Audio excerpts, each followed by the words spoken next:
Le camion quitte l'ancien tracé, entre sur la nouvelle voie de montée et traverse l'un des 8 viaducs ouverts à la circulation en juin 2026. À côté, des excavatrices creusent la montagne, des poutres attendent leur installation et des explosions programmées par la société concessionnaire interrompent temporairement la via Dutra. La scène résume la nouvelle Serra da Sararas. Une partie du nouveau tracé est déjà en service, même si l'ensemble reste incomplet. En quelques mois, l'avancement physique est passé de un peu plus de 50 à environ 78%. 4 km accueillent déjà des véhicules, mais il manque encore des connexions, des viaducs, des voies de détresse et la transformation de la future voie de descente. Mais que représentent ces 78%? Les travaux sont-ils dans la ligne droite finale ou les étapes restantes sont-elles plus complexes que ce que le pourcentage suggère? Restez avec nous et découvrez la construction de la nouvelle Serra da Sarara et les défis déjà relevés par l'ingénierie. Et qu'est-ce qui reste à faire pour transformer l'un des tronçons les plus critiques de la liaison entre Sao Paulo et Rio de Janeiro? Il est d'abord essentiel de souligner un point important. La nouvelle Serra da Sararas n'est pas une toute nouvelle autoroute entre Sao Paulo et Rio de Janeiro. L'intervention a lieu sur un tronçon de la Via Dutra, dans l'état de Rio de Janeiro, entre Piraí et Paracambi. Les travaux couvrent environ 16 km de montagne. Le programme d'exploitation de l'autoroute prévoit 8 km pour la nouvelle voie de montée et environ 8,2 km pour la future descente. Sur ce tronçon, la route franchit un dénivelé d'environ 378 mètres, soit presque la hauteur du pain de sucre. Environ 390 000 véhicules y circulent chaque mois, dont environ 36 000 sont des poids lourds. Une fois terminé, le tronçon comptera 4 voies dans chaque sens, des accotements et 24 viaducs. 3 passerelles, 2 voies de détresse, un éclairage et des structures de soutènement. Donc il ne s'agit pas seulement d'ajouter des voies, l'ingénierie doit repenser la montagne, maintenir la circulation en mouvement et adapter la route à des volumes et des vitesses actuelles incompatibles avec l'ancien tracé. Alors la question qui se pose est la suivante. Comment seulement 16 km sont-ils devenus l'un des principaux goulets d'étranglement routiers du pays? Le tracé de la Serra das Araras a commencé à être ouvert à la fin des années 1920 et s'est consolidé à une époque où le transport routier brésilien avait une toute autre échelle. Il y avait moins de véhicules, des camions plus petits, des vitesses plus basses et une demande bien inférieure à celle d'aujourd'hui. Avec le développement de la Via Dutra, cette route de montagne a commencé à recevoir des camions articulés, des bus et des milliers d'automobiles. Les virages serrés, les longues descentes et la différence de vitesse entre les camions et les véhicules légers ont transformé ce tronçon en un point vulnérable. Dans la descente, l'utilisation intensive des freins augmente le risque de surchauffe, de perte d'efficacité et de renversement. C'est pas un hasard si la police fédérale des routes a mené des opérations spécifiques pour contrôler les véhicules lourds et tenter de réduire les incidents dans la montagne. Lors d'un événement officiel, la société concessionnaire a indiqué que les mesures adoptées avec le soutien de la PRF auraient permis de réduire les renversements de 67%. Quant aux autres accidents, ils auraient diminué de 27% entre janvier et avril 2025. Outre la sécurité, il y a l'impact logistique. Une fermeture à cet endroit peut créer des files d'attente, retarder les cargaisons et perturber les trajets entre les 2 principales régions métropolitaines du Brésil. C'est pourquoi la nouvelle concession a transformé la Serra das Araras en un chantier essentiel et prioritaire. Les ouvriers ont commencé en avril 2024 avec un investissement estimé à 1,5 milliard de reais. À partir de là, le défi n'était plus seulement de corriger les anciens virages, il fallait reconstruire la montagne sans interrompre la route, que les travaux eux-mêmes devaient améliorer. À la date de publication de cette vidéo, la nouvelle Serra das Araras était toujours en travaux, bien qu'une partie du nouveau tracé soit déjà en service. En juin 2026, 4 km de la nouvelle chaussée montante comprenant 8 viaducs éclairés ont été ouverts à la circulation. Cependant, les 78% d'avancement physique annoncés en juillet ne signifiaient pas que 78% de tous les éléments étaient prêts à être utilisés. Sur les 24 viaducs prévus, 8 avaient été livrés. Les 2 voies de détresse n'étaient pas encore en service. De nouvelles connexions devaient être achevées, et la future chaussée descendante était toujours en cours de transformation. En octobre 2025, les travaux avaient dépassé les 50%. En avril 2026, elle dépassait 65%. Lors de la première grande livraison, en juin, elle atteignait environ 70%. Le mois suivant, la société concessionnaire annonçait environ 78%. Et tout cela s'est produit alors que la Via Dutra était ouverte. Pour rappel, afin de séparer les machines et les usagers, l'ingénierie a mis en place une voie de service interne et a adapté certaines sections de la bande d'arrêt d'urgence.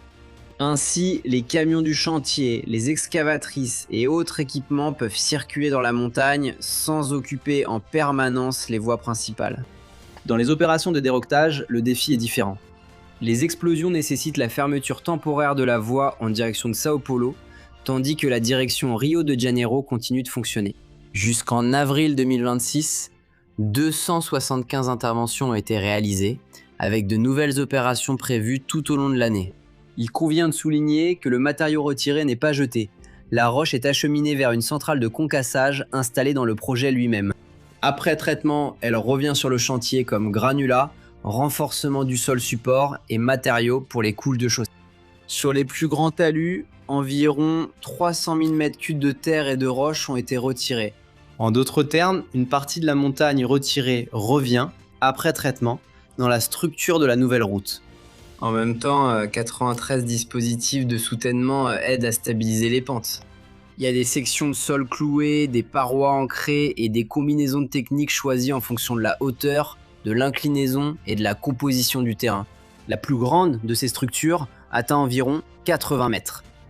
Là où il n'est pas possible de poser la chaussée directement sur le relief, il y aura au total 24 viaducs, 14 associés à la nouvelle montée et 10 liés à la future descente. Le plus grand devrait avoir environ 453 mètres de long, 10 travées et environ 30 mètres de hauteur.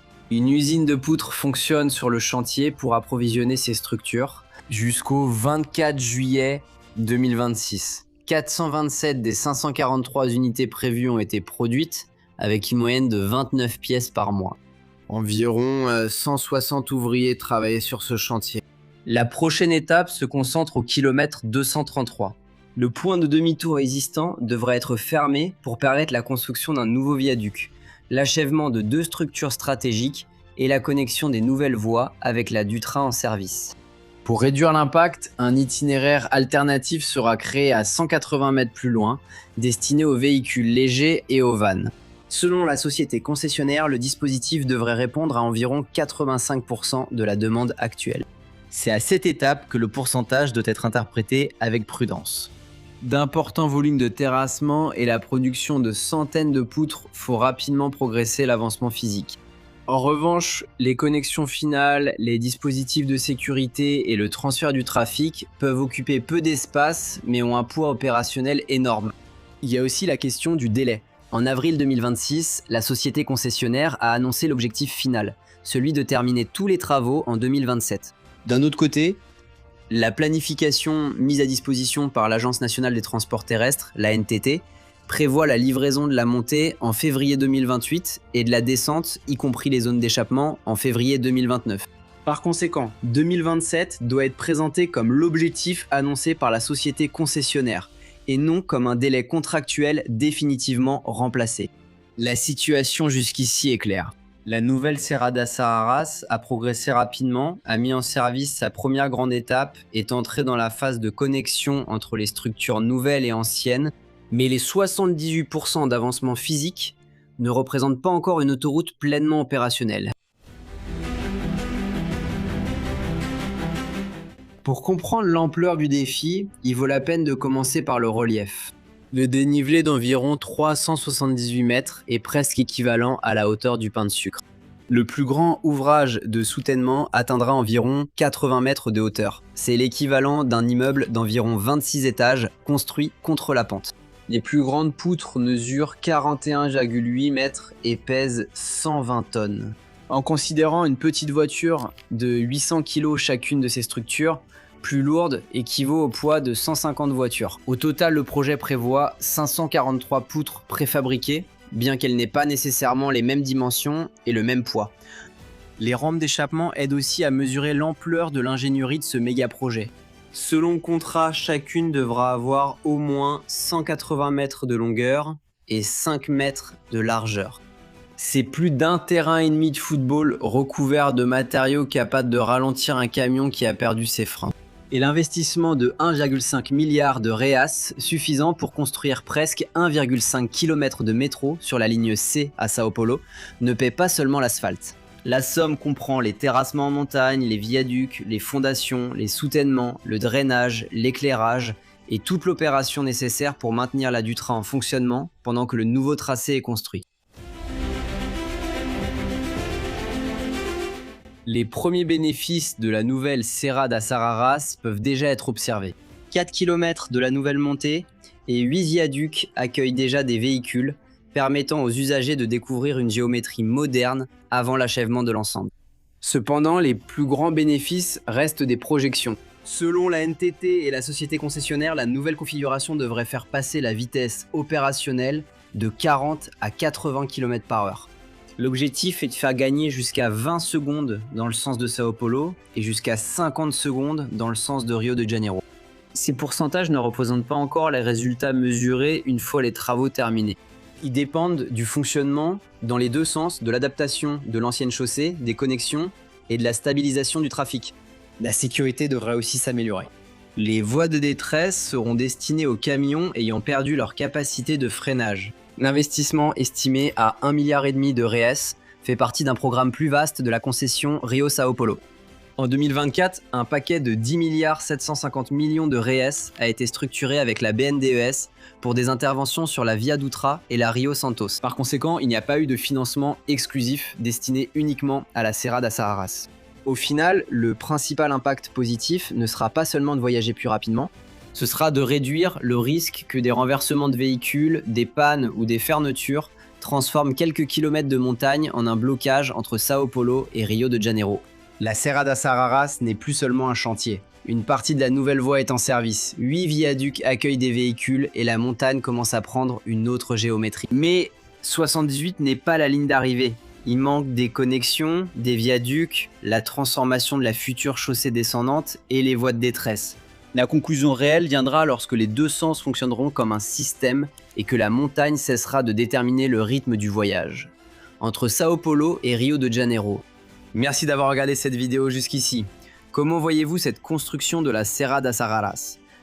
Vous la cernez avec impatience. Et puis en fumant, c'est bien là. Cousé le zéro-a-t-il pour vous ou pour certaines personnes autour de vous? Laissez votre avis dans les commentaires, dites si cela traîne ou non. J'aimerais vraiment connaître votre avis à ce sujet. Je vais m'arrêter ici. Je vous embrasse et à la prochaine vidéo.